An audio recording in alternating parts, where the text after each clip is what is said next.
Ça ressemble à quoi, un courrier pour l'URSSAF en recommandé? C'est long, c'est chiant, mais c'est intéressant. Je vous la lis. Madame, je vous remercie pour le courrier en envoi simple que j'ai bien... Saviez-vous qu'une mise en demeure irrégulière peut être considérée comme nulle en droit ? Aujourd'hui, plus que jamais, il est crucial de comprendre les implications légales de chaque document administratif. Comment s'assurer que votre démarche respecte le Code de sécurité sociale ? Explorons ensemble ce qui peut invalider une procédure de recouvrement. Reçu, m'informant de la somme de 1840 € et quelques, par lequel vous m'informez des actions entreprises par l'URSSAF à mon encontre, ainsi que de leur historique. J'attire votre attention sur la mise en demeure que vous me faites parvenir en date du 29 novembre 2022, qui a retenu toute mon attention. C'est d'ailleurs le seul document qui m'intéresse, car comme vous ne pouvez me contredire, c'est cette mise en demeure qui engendre une procédure de recouvrement au travers d'une contrainte, ensuite déléguée à un huissier de justice, dans le cas présent, l'étude blabla à Épernay.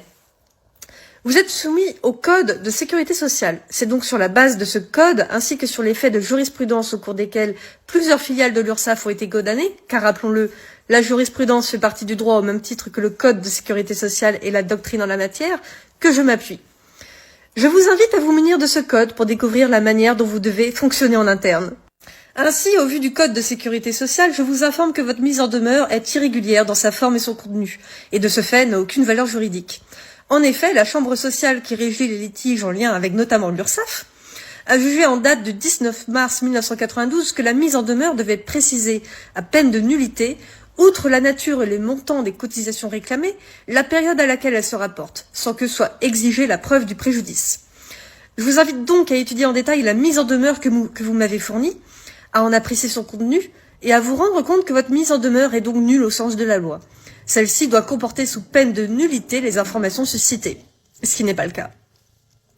Ensuite, vous m'avez adressé cette mise en demeure en date du 29 novembre 2022. Sachez, madame, que comme tout organisme, vous êtes soumis au délai de prescription d'une dette réclamée.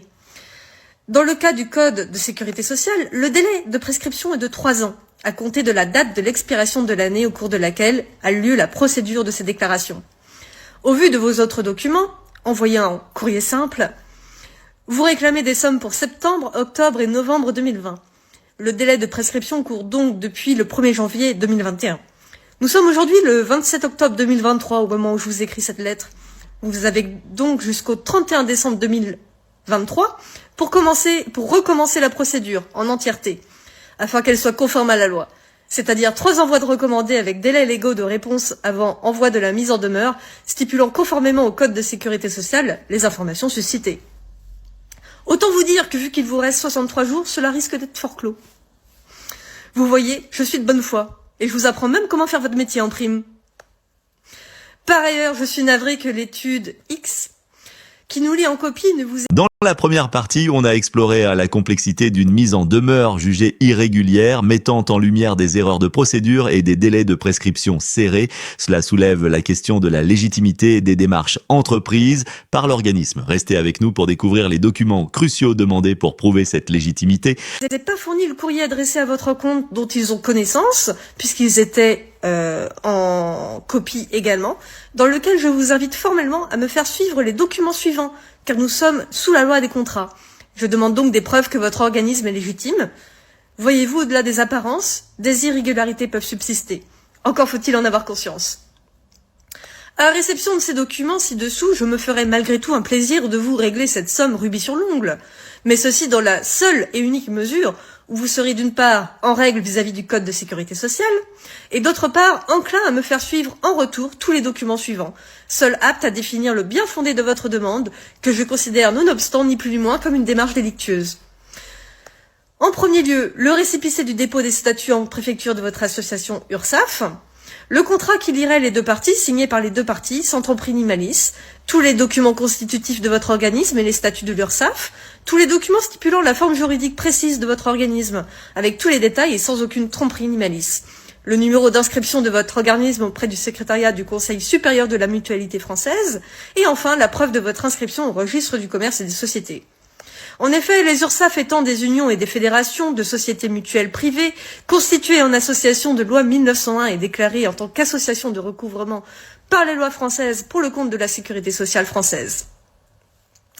Vous comprendrez aisément, j'ose espérer qu'en l'absence de tels documents, je me verrai contrainte de considérer que votre démarche à mon encontre constitue les chefs d'inculpation suivants pour le délit pour lequel votre responsabilité personnelle est désormais engagée. Faux et usage de faux en écriture publique par personne dépositaire d'une autorité publique, tentative d'extorsion de fonds par personne dépositaire d'une autorité publique, escroquerie en bande organisée, harcèlement par personne dépositaire d'une autorité publique, délit de concussion par personne dépositaire d'une autorité publique. Ça doit chiffrer, ça. Madame, ne prenez surtout pas cette lettre à la légère parce que, de par vos agissements, vous êtes passible personnellement de la loi.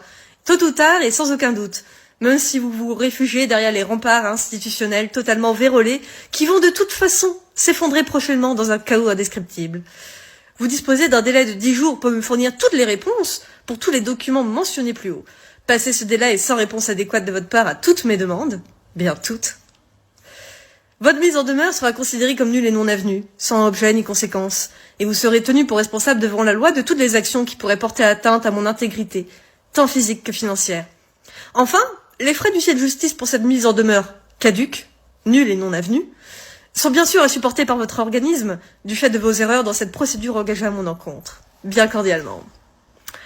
Ah, j'ai hâte. Allez, des bisous.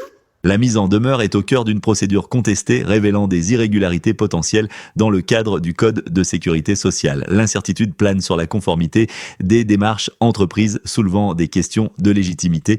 Alors, face à ces enjeux, comment s'assurer que chaque acteur respecte les règles du jeu ?